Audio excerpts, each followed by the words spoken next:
So I am currently right smack dab in the middle of what I like to call spiritual boot camp.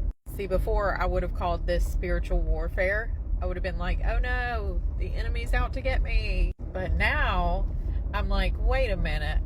I think God is trying to teach me stuff.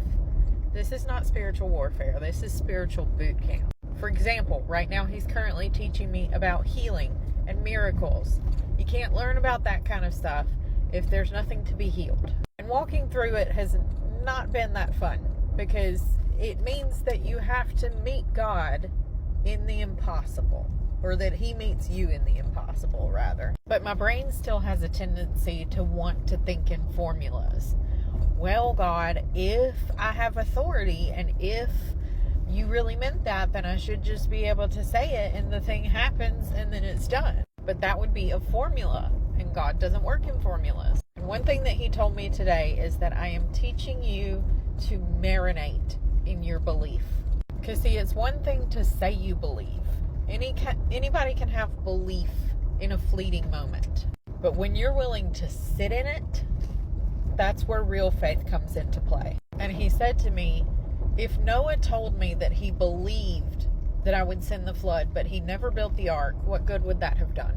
It's one thing to say you believe, but to sit with it and to stand on it and to hold tight to it when all of your feelings and emotions and circumstances are telling you to do the exact opposite, that takes work. That takes discipline. And that discipline is exactly what I'm having to learn right now. So if you've been believing God for something too, and you're starting to get frustrated because you're like, why isn't this thing that God told me is going to happen happening yet?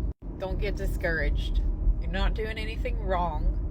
You just need to marinate in that belief a little bit longer. Because when you're able to have the discipline that it takes to sit with your faith, even when everything else looks dire, then all of the instantaneous miracles will come. Those will be easy. I get it. This is hard. It's super hard. Nobody's trying to downplay that. But you have to learn to crawl before you can learn to walk. Baby steps, my friends. Baby steps.